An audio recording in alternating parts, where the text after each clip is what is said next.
Good morning, everyone. How are we? Good, good. Listen, I am super excited to introduce the first keynote today, Tristan Harris from the Center for Humane Technology. There is a reason why this is the first keynote of the day here for Dreamforce. Now, often when we think about technology and how it affects us, how we use it, we think about technology as a tool that we have some control over in different ways. But what Tristan and his center and his work have really highlighted is the complex, almost co-evolutionary relationship that we as humans have with tech, and how important it is the more powerful that technology becomes for us to be incredibly thoughtful and deliberate about what we're doing with the design of technology, with the business models we deploy, and with the way we understand how people and groups in society are affected by it. Now, Tristan is going to take this away for you, but I just want to give you 3 quick insights into who Tristan is, to give you a bit of framing and context for the next half an hour. So the first, you may have heard that Tristan was a child magician. As a kid, he learned from an early age the art of persuasion, by which we often mean manipulation and misdirection. So from an early age, he's been acting in the way that he'll explain technology often acts on us. The second thing is, Tristan studied at Stanford in the technology persuasion lab, alongside the founders of Instagram, who you may have read just left Facebook recently. And the third thing about Tristan is he was Google's first design ethicist. So here we have someone today who has the ability from an early age, as well as throughout his career in technology, to explain and understand the deep threats, the misleading myths, but also the incredible opportunities that technology has to offer. And with that, I please welcome Tristan Harris from the Center for Humane Technology. Thank you. Thank you all. It's so exciting for me to be here, and thank you so much for choosing to come here. I appreciate it. So today I want to talk about how technology is destabilizing the world, and more importantly, what we can do about that. When we talk about technology, so make sure we got here. So what I want to talk about is how technology is doing that, and give you one model. Instead of this generic idea that there's tech backlash, we were for tech and now we're away from tech and we just got to get rid of it. That's not what this is about. We need to do technology differently, but we need to have an accurate diagnosis of what's happening. And to help make that diagnosis, I want to show you a quick video. Thank you. Check my phone a lot. More than I can count. I check it usually when I wake up in the morning. Playing a game. Liking pictures. I'm constantly checking my phone until I go to bed. I think it's a mixture of everything that's on social media that makes it so cool. Stories or Bitmojis or GIFs. Teens want to try out the new feature. They want to be on the cutting edge of the technology that's coming out. There is a lot of pressure to present a version of yourself that's close to perfect. If I'm doing my homework on my laptop, I might be, intermittently checking my phone. Sometimes if I just get too bored of my homework, I might play like Candy Crush or something. I feel like I'm distracted a lot. I procrastinate a lot. I have definitely been emotionally affected by social media, maybe even depressed. But it's hard to say which causes what sometimes. I sometimes wish that it wasn't a thing so I could just hang out with my friends and play basketball or do other things like that. Okay. So this video describes one aspect and gives you that felt sense, that taste of what we all know is happening, especially with the lives of children. But what I want to talk about, I think when we think about what's driving global forces in the world, like where's the world going? People think about big oil, they think about financial markets, and we don't always think like, is technology driving where the world is going? And so what I want to talk to you about today is convince you that technology is its own force that's pushing culture in a certain direction. And we can predict what that direction is, and we can steer it differently. So this video was about persuasion. When you think of technology, you think, oh, kids these days, they're just using it like we used to gossip on the telephone. Adults always worry about technology. There's nothing to worry about here. But what I want to convince you is that that's not true, because as Nick mentioned, technology is persuasive. I know this because that's me when I was a kid. I was a child magician, so it was my mother's 50th birthday party. And I learned at an early age that magic teaches you to see human minds a different way. Instead of looking at what's happening in people's choices and how they make sense of the world and their beliefs as authoritative, you start to see that their attention can be manipulated, their choices can be manipulated, their notion of cause and effect can be manipulated. And so you see the world kind of inside out. And later, as Nick mentioned, I studied at a lab called the Stanford Persuasive Technology Lab that teaches engineering students how to apply everything we know about persuasion to technology. Could persuasion be applied to the way technology drives people's attitudes, beliefs, and behaviors? And I studied with the founders of Instagram in that class. They're friends of mine. And we learned all of these techniques from clicker training from dogs and casinos and how casinos are designed and slot machines are designed to Edward Bernays and Robert Cialdini, things that you might have heard of in marketing. And what I learned is that technology is a very powerful force for persuading what people do. And more specifically, it's always going to be used for this. Because there's one thing that's not going away, and that's the race to capture human attention. There's only so much attention out there, and we have to capture it, whether you're a politician or a businessman or an app or a conference or a friend. We have to fit all of this stuff in our lives into the finite amount of human attention there is. It takes 9 months to grow new human attention. And so it becomes this race to the bottom of the brainstem for who's going to get attention by going lower on the psychological persuasion stack than someone else. So let me show you an example of how that works. Let's say your friend sends you a YouTube video. And right before you open the video, you think to yourself, I know those other times I get sucked into YouTube and I wake up 2 hours later from a trance. But this time really, it's going to be different. And then of course you watch the video and you wake up and it's 2 hours later and it's 2 in the morning and your face is in your phone and you're like, what the hell just happened? And it's because what you didn't realize is that there was a supercomputer pointed at your brain. We're not just persuading people by auto-playing the next video on a countdown, which by the way is a magician's trick. You take away something called a stopping cue. When you're drinking a glass of wine, how do you know when to stop? It's because you hit the bottom, and then your mind has to wake up, and it's a stopping cue, and you say, do I want some more? On YouTube, what you do is you take away the stopping cue. So you make it autoplay 5, 4, 3, 2, 1, and I know the product manager at YouTube who designed it that way, and that's what gets people to watch more. But it's not just enough that we play these little tricks to get people's attention and wish you to watch one more video. We need to point supercomputers at your brain now, because in the arms race for attention, that's where we've gotten. And what happens when humans play against supercomputers? We lose. Think about what happens when Garry Kasparov plays you or me at chess. He can just see more moves ahead on the chessboard than you can. So no matter what move you play, he always wins because he just can see more moves ahead.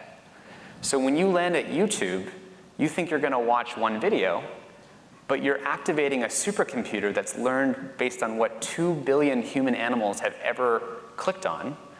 What's the perfect thing I can play to keep you here next?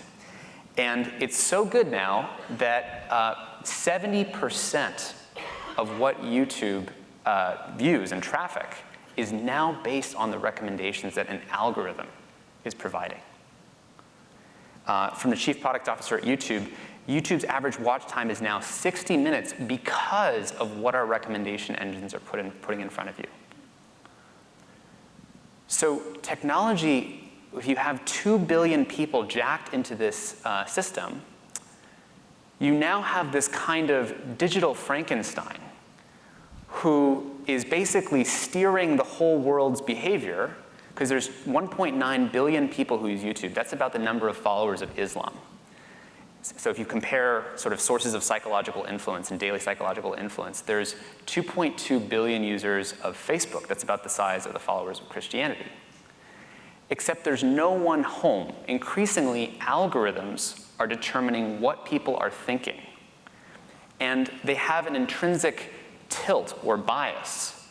Because as this digital Frankenstein is saying, here's the next video you should watch, or Facebook is saying, here's the next article you should read, it has an intrinsic bias towards what's the most sensational or radicalizing thing.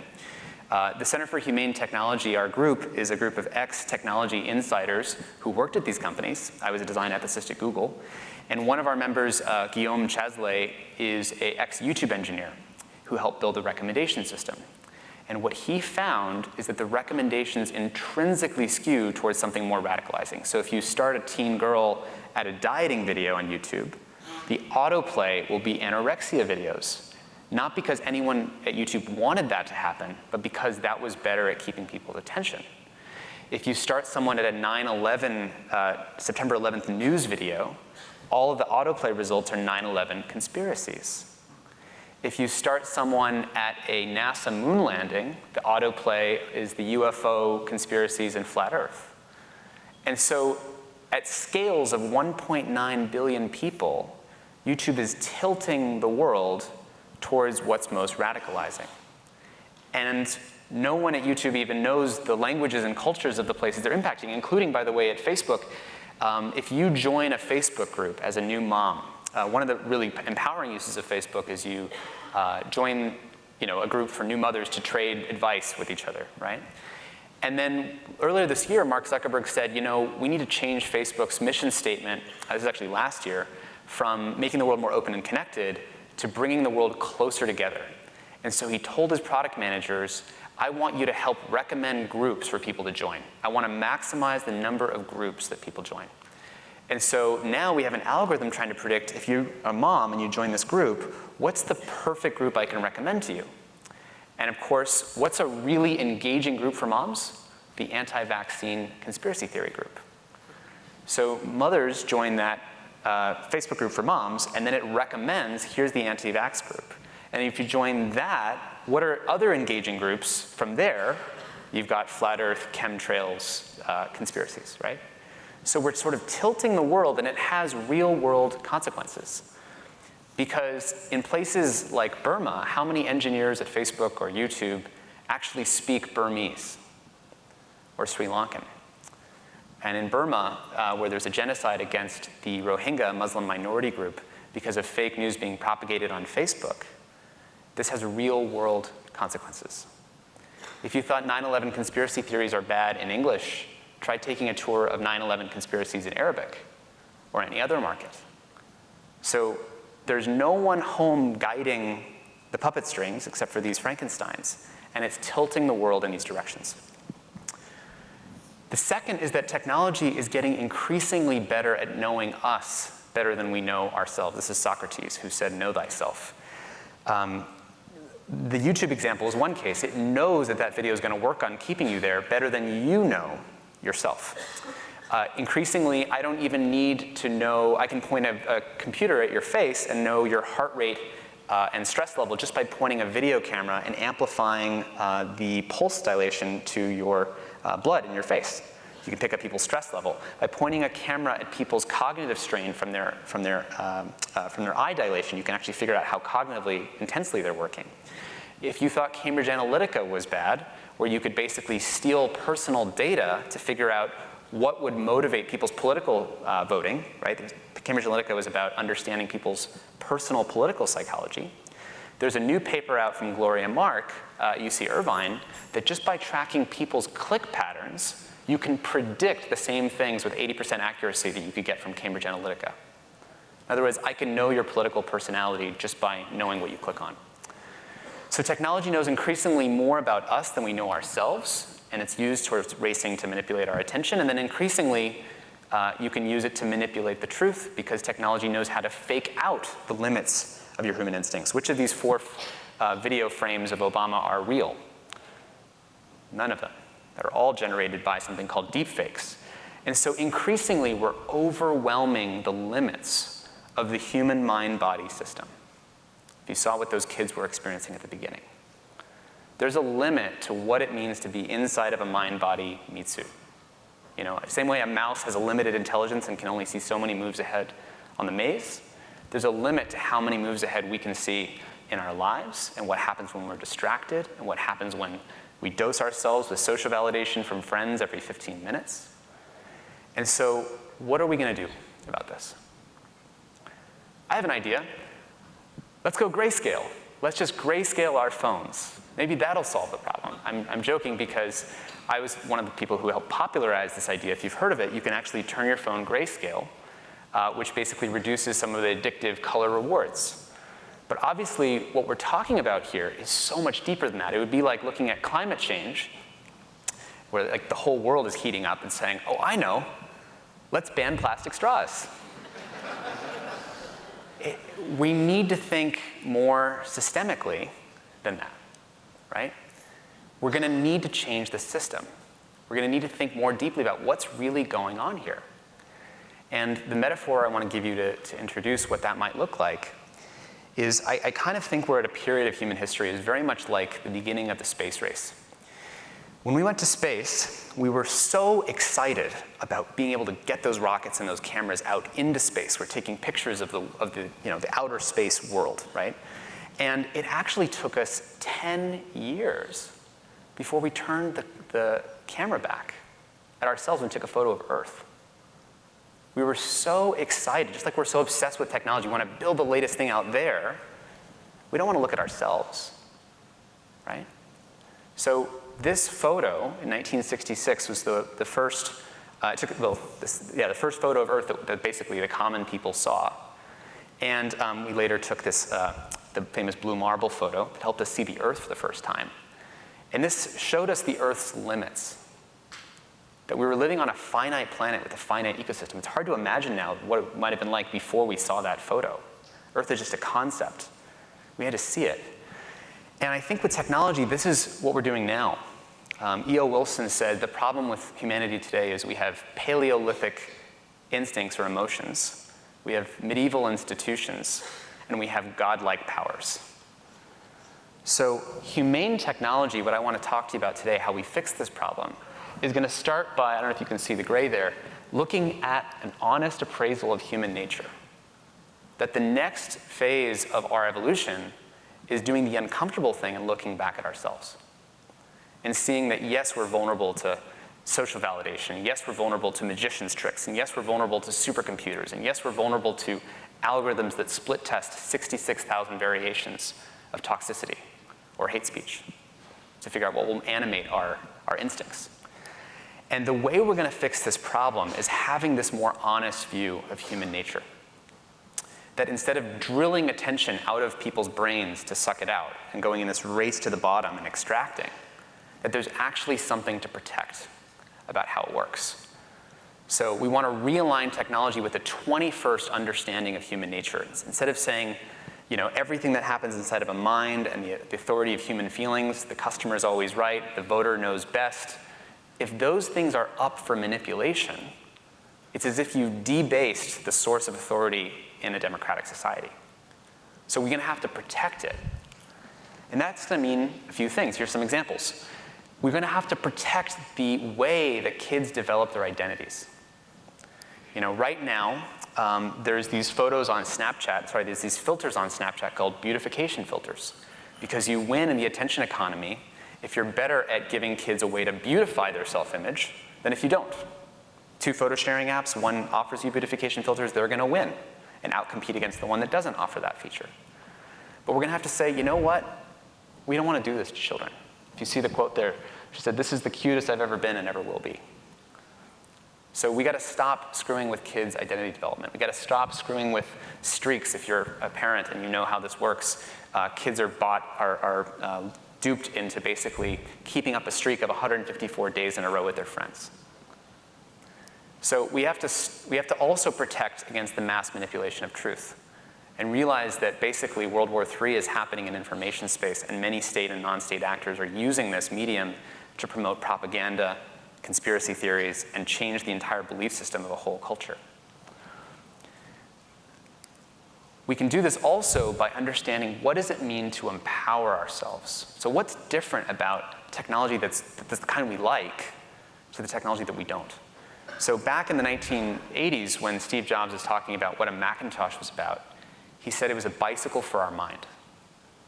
Right? If you think about human being just by themselves walking in the world, their locomotive capacity is limited, but you give them a bicycle, and using their same human instincts, they're able to go whole new places. And it keeps them involved. They have to use their own muscles. They have to use their own mind to navigate where they want to go. Right? So that kind of technology was good. No one ever freaked out that bicycles were causing conspiracy theories, the rise of populism, paranoia, so we have to go back to understanding what is empowerment. And humane technology is possible if you're looking at how do we leverage human strengths. Where has evolution given us an incredible set of strengths for empathy? FaceTime is a great example of a humane technology because we're built for empathy through our voices, through eye contact. This is great. There's nothing wrong with this. FaceTime is not, again, pulling apart the fabric of society. FaceTime, excuse me, is not pulling apart the fabric of society. We also have to get better at understanding what people are really after. You know, instead of YouTube just trying to maximize what keeps you on the screen and having this intrinsic bias towards conspiracies, what if we asked you, what are you actually here for when you're watching this ukulele video? And if you said, I want to learn ukulele, the computer would be like, great, let me think about what would be the best way to help you. And it would say, here's 2 friends you didn't know about who play the ukulele, who might be able to help you out. It's understanding, for example, that we can easily misunderstand each other in digital communication and text communication. So if someone says, wait, I don't understand, we really need to talk about this. And then the big menu provided to you is which key do you want to type to get started writing this controversial message, where it's been shown people are bound to misinterpret each other. And instead, if we say, where is human evolution really strong? Where are we really good at having difficult conversations? We're really good at doing that in person. And you could have new options on the menu that basically let us say we want, this is where we'd like to talk in person, or they're nearby right now and you can go talk to them. You can say, for example, that we're vulnerable to something called learned helplessness. There's a feature of psychology where if you show someone, if you take a rat and you put it in a cage and you buzz a buzzer, and right before you shock the cage, the rat learns it needs to jump to try and avoid the shock. But after there's nothing they can do, they just sit there while the buzzer goes and it just shocks them. It's called learned helplessness. And humans work the same way. If you give us a stimulus, like on Facebook, when you say, hey, I want to tell the world about climate change and I want to share and be so active, what you're really doing is Facebook's creating exponential learned helplessness. Because you have basically people experiencing big global problems that they can't do anything about. But that doesn't mean that we shouldn't do better. We just have to understand that we're vulnerable to that and instead say, imagine if you did find and replace on those 2 billion people experiencing learned helplessness and said, actually, here's the great work being done on plastic in the oceans. And here's my friend who's working on a thing that's planting 1 trillion trees using drones. These are real projects out there.